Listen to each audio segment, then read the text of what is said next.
First of all అందరికీ శ్రీరామనవమి శుభాకాంక్షలు. ఇప్పుడైతే మేము తిరుపతిలో ఉన్న శ్రీ కోదండరామస్వామి ఆలయం వద్దకు వచ్చాము. ఇక్కడ చూస్తే జనాభా చాలామంది వచ్చారు.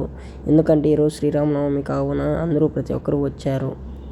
అలా అని ఇక్కడ చాలా రద్దీగా ఉంది కాబట్టి మేము నిదానంగా లైన్లో వెళ్తూ ఉన్నాము.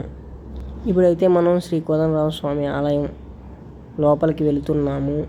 ఇక్కడి నుంచి ఇంకా చాలా లోపలికి వెళ్ళాలి. ఇదే రాజగోపురము అంటారు కదా, ఇదేనండి. లోపలికి ఎంటర్ అవుతానే ఇక్కడ పోల్ డెకరేషన్తో వేరే లెవెల్లో ఉందండి, చూడండి మీరే. ఇక లోపల ఇంకా క్యూలు ఉన్నాయని చాలా భయపడిపోయాము. ఇప్పుడైతే లోపలికి వెళ్తున్నాము, దగ్గరికి వచ్చేసాము. ఇదిగోనండి, ఇప్పుడే లోపలికి వచ్చేసాము. లోపల లైటింగ్ వేరే లెవెల్లో ఉంది. శ్రీ కోదండరామస్వామి ఆలయంలోకి ఇప్పుడే ఎంటర్ అయ్యాము. లోపల స్వామివారిని వీడియో తీయకూడదు కావున మనం ఇప్పుడు తీయలేము, ఏమనుకోకండి ఫ్రెండ్స్. జై శ్రీరామ్, జై శ్రీరామ్. ఇప్పుడైతే లోపలికి ఎంటర్ అయిపోయాం మేము.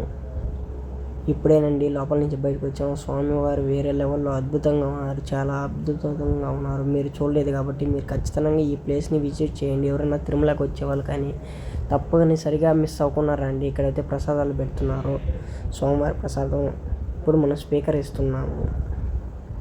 బయట గజస్తంభం అండి, ఇది పూలతో డెకరేషన్ బాగా చేశారు. ఇక్కడ కూడా గజస్తంభం కాడ ఇప్పుడైతే లాస్ట్ అండ్ ఫైనల్ మనం అన్నదానం కాడికి వెళ్ళిపోయాము. ఇక్కడైతే పెద్ద యుద్ధమే చేయాలి ఈ అన్నదానం కోసం. అయితే ఇప్పుడు మనం ఇప్పుడైతే లైన్లోకి వెళ్తున్నాము. లైన్లోకి వెళ్ళి అన్నదానాన్ని ఎట్టగొట్టి విజయవంతంగా మనం స్వీకరించాలి.